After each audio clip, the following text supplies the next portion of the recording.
Hello बच्चों and welcome to the new episode of class 9 science. और आज का हमारा टॉपिक है meristematic tissue. So kids, plant tissue के अंदर सबसे पहला टिश्यू है meristematic tissue.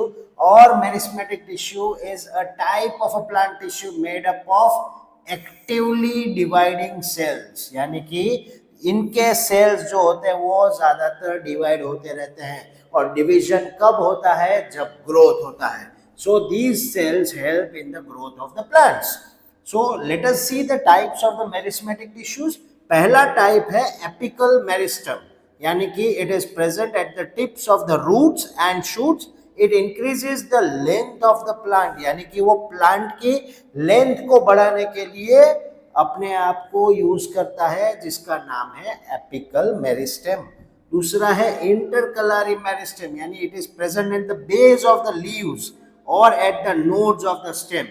It helps in the growth of internodes. Internodes यानी कि जहां पे एक के अंदर दूसरा के अंदर तीसरा ऐसा स्ट्रक्चर डेवलप अगर हमें करना है स्टेम्स के अंदर, तो वहां पे इंटरकलरी मेरिस्टेम यूज किया जाएगा, वहां पे प्रेजेंट होता है ये वाला टिश्यू. फिर है लैटरल मेरिस्टेम. लैटरल मेरिस्टेम यानी it is present on both the sides of the stems and root. It increases the girth and the thickness, यानी कि ओवरऑल इसकी चौड़ाई हमें बढ़ानी है स्टेम की, तो वहां पे होगा lateral meristem. Okay, so let us see some of the characteristics of this meristematic tissue. These cells are living, small and thin walled. These cells are closely packed. These are closely packed. Living है, thin walled है, closely packed है with no intercellular spaces. यानी इनके अंदर इनके बीच में दो इस ऐसे सेल्स के बीच में कोई इंटरसेलुलर स्पेस ही अवेलेबल नहीं है. These cells have large and prominent nucleus. बहुत ही लार्ज न्यूक्लियस होता है और बहुत ही प्रोमिनेंट न्यूक्लियस है. Cells have dense cytoplasm. इनके अंदर का साइटोप्लाज्म भी एकदम घना है, यानी कि डेंस है. एंड वैक्यूल्स आर एब्सेंट और वेरी स्मॉल, यानी या तो अगर वैक्यूल्स होंगे तो बहुत छोटे होंगे या तो नहीं भी होंगे. सेल्स डिवाइड कंटिन्यूअसली, क्योंकि ये ग्रोथ के लिए काम कर रहा है. एंड दे रिमेन अनडिफरेंशिएटेड, यानी कि सब सेल्स एक जैसे ही होते हैं. फंक्शंस देखते हैं. It is responsible for the growth of plant. Apical meristem helps in increase the length. Lateral meristem help in increase the girth, and it helps in the formation of new cells or the tissues.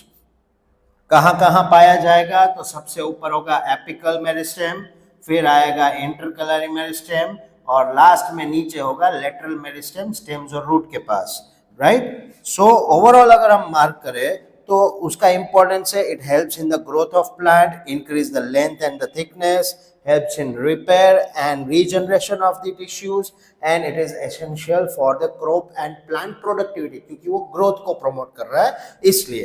So meristematic tissue is also called the growing tissue of the plant. I hope आप लोगों को ये meristematic tissues पूरी तरह से समझ में आ गया होगा, और उसके पार्ट्स भी कितने कितने उसके टाइप्स है, एपिकल, इंटरकलरी, और तीसरा कौन सा है? वो है लैटरल मेरिस्टेम.